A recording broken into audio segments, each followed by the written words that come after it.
আসসালামু আলাইকুম। আমি আল সাব্বির পড়াশোনা করছি বর্তমানে বুয়েটে।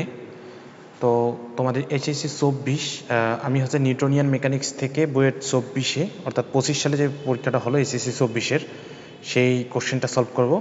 তো তোমাদের যদি ক্লাসগুলো ভালো লেগে থাকে তাহলে তোমরা অবশ্যই চ্যানেলটা সাবস্ক্রাইব করবে, ফ্রেন্ডদের শেয়ার দিও।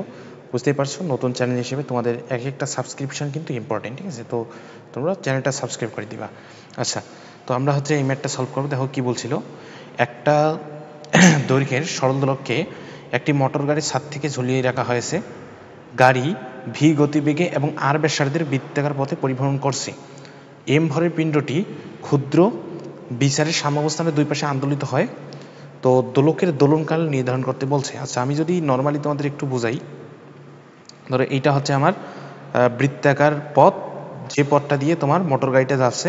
তো মোটর গাড়ির ভিতরে তোমার একটা ধরো পেন্ডুলাম ঝুলানো অবস্থায় আছে। এখানে সেটা আমি চিত্র মানে একটা দিছি, কিন্তু আগে একটু এখানে বুঝাই। এম ভরের ধরো এই পেন্ডুলামটা এখানে ঝুলন্ত অবস্থায় আছে। তো যখন গাড়িটা যখন তোমার একটা বৃত্তাকার পথ ঘুরতে চাইবে, তখন ওর যেটা দরকার হবে সেটা হচ্ছে কেন্দ্রমুখী বলটা দরকার হবে। তো কেন্দ্রমুখী বল তোমার এই দিক দিয়ে বরাবর কাজ করবে।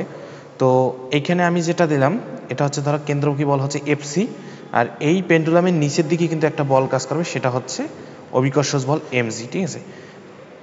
তো এটা তো ঠিক থাকলো, কিন্তু এখন একটা জিনিস চিন্তা করো তো এইখানে চিত্রটাতে। তো যখন গাড়িটা হচ্ছে এই যে এখানে কিন্তু পথটা আছে, এই পথটা বরাবর যখন যাচ্ছে এটা কিন্তু গোল আকার, ঠিক আছে? এটা হচ্ছে বৃত্তাকার, কিন্তু এই পথটা হচ্ছে বৃত্তাকার। তো এই বৃত্তাকার পথটা যখন যাবে তখন আসলে এই গাড়িটা কিন্তু কেন্দ্রের দিকে এই দিক বরাবর হচ্ছে এফসি অনুভব করতেছে, নিচের দিকে এমজি, গাড়ির ভিতরে যে পেন্ডুলামটা আছে সেটা। ইভেন গাড়ির ক্ষেত্রেও যদি আমরা নির্ণয় করতে চাই সেটা গাড়ির ক্ষেত্রে হবে। কিন্তু তোমরা একটা জিনিস চিন্তা করো, পেন্ডুলামটা কিন্তু স্ট্রেইট থাকবে না, এরকম স্ট্রেইট থাকবে না। যখন গাড়িটা এই দিক বরাবর ঘুরবে তখন ওর কেন্দ্রমুখী বল এই দিক বরাবর থাকবে, কিন্তু ওর একটা কি থাকবে, কেন্দ্রমুখী বলটার একটা সিউডো অ্যাক্সেলারেশন প্রডিউস করবে। দেখো এই দিক বরাবর কিন্তু কেন্দ্রমুখী ত্বরণ আছে। এই যে আমি যদি এইখানে ইয়া করি, এই দিক বরাবর কিন্তু তোমার কেন্দ্রমুখী ত্বরণ আছে, ঠিক আছে? দেখো এই দিক বরাবর হচ্ছে কেন্দ্রমুখী ত্বরণ, আর এই দিক বরাবর হচ্ছে ওর অভিকর্ষ ত্বরণ আছে। এই পেন্ডুলামটার উপর যদি আমরা নির্ণয় করি অভিকর্ষ ত্বরণ জি, আর এই দিক বরাবর কেন্দ্রমুখী ত্বরণ আমি দিলাম এসি।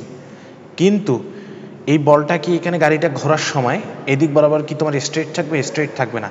তোমরা যদি বাস্তবে জিনিসটা পরিলক্ষিত করো দেখবা এই পেন্ডুলামটা হচ্ছে এই দিক বরাবর শিফট করতে চাইবে, এই যে এই দিক বরাবর, মানে এই দিক বরাবর একটু বেঁকে যাবে, এই যে এইভাবে, এই যে এখানে হচ্ছে পেন্ডুলামটা হচ্ছে এইভাবে তোমার বেঁকে যাবে, ঠিক আছে? তো এই বেঁকে যাওয়ার কারণটা কি? এই বেঁকে যাওয়ার কারণটা হচ্ছে এখানে তোমার একটা সিউডো অ্যাক্সেলারেশন প্রডিউস হয়েছে। অর্থাৎ আমি যদি এইখানে তোমার ব্যালেন্সটা করি, এখানে হচ্ছে কেন্দ্রমুখী ত্বরণটা উল্টে যাবে এবং এখানে একটা সিউডো অ্যাক্সেলারেশন প্রডিউস করতেছে এই দিক বরাবর। এই যে এই দিক বরাবর হচ্ছে তোমার একই মানে, ঠিক আছে? অর্থাৎ এসি, আর আমি জাস্ট ভ্যালুটা নিচ্ছি তো, আর এখানে হচ্ছে তোমার জি,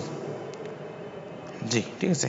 অর্থাৎ আমরা কিন্তু ওই এসিটা নিয়ে কাজ করতেছি না, এখানে হচ্ছে একটা সিউডো অ্যাক্সেলারেশন প্রডিউস করে, মানে এখানে যে তোমার কেন্দ্রমুখী ত্বরণটা আছে এটা হচ্ছে একটা সিউডো অ্যাক্সেলারেশন প্রডিউস করবে, সেটা নিয়ে আমাদের কাজ করতে হবে।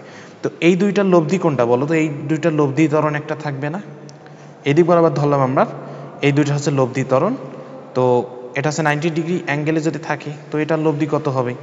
এন এর যদি আমি হিসাব করি সেটা হচ্ছে AC square plus G square. তো এখন এসি স্কোয়ারটাকে কি লেখা যায়? এসি হচ্ছে তোমার, তুমি তো জানো এসি হচ্ছে কি, ভি স্কোয়ার বাই আর, অর্থাৎ আর হচ্ছে যে ব্যাসার্ধ পথে যাচ্ছে, অর্থাৎ এটা যদি তোমার এই যে সেন্টার থেকে দূরত্ব হয় এটা হচ্ছে আমার আর। তো আলটিমেটলি আমি যেটা পাবো এখানে আমি এ নেট লিখি, কারণ আমি টোটাল ত্বরণটা হিসাব করতেছি। তো এটা হচ্ছে কি আমার V to the power 4 by R square plus G square. তো এখন কি ভাই, তুমি কি পেন্ডুলামের পর্যায়কাল নির্ণয় করতে জানো না? টি ইজিক্যাল কি জানো তুমি? নর্মাল সূত্রটা যেটা আছে টি ইজিক্যাল 2π√/L/G, এটাই তো লিখো, এটাই তো লিখো, তাই না? L/G এটাই লিখো। তো এখন এই জি এর জায়গায় হচ্ছে আমাদের যে লব্ধি ত্বরণটা আছে এটা আমরা দিয়ে দেবো, তাহলে কিন্তু আমাদের পর্যায়কালটা বের হয়ে গেল। তো L/G এর জায়গায় আমি দিব এইটা √V⁴ by R square plus G square, এটাই আমাদের কিন্তু পর্যায়কাল, কাঙ্ক্ষিত পর্যায়কাল, ঠিক আছে?